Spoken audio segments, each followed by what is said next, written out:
رحتش مدرسة أصلا.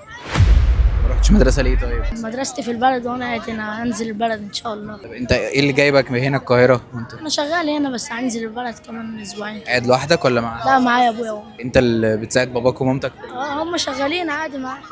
جدع. كم ضرس عقل في فم الانسان؟ 4. جدع شاطر برافو. مبروك حبيبي. عايزين نعرف كام ناب في فم الانسان؟ 4. مبروك عليك. انا كنت عايز اكسبك.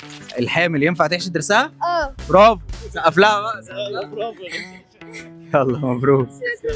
استنى لا ليك سؤال برضه. الطفل بيسنن وهو عنده قد ايه؟ 6 شهور. صح برافو مبروك عليك.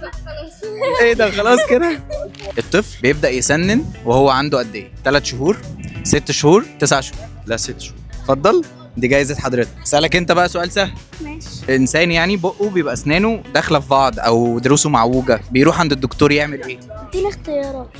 بيحشي العصب، بيزود سنان، ولا بيركب تقويم؟ بيركب تكوين. سقف لنفسك. يلا يلا ادي حضن البابا بقى يلا.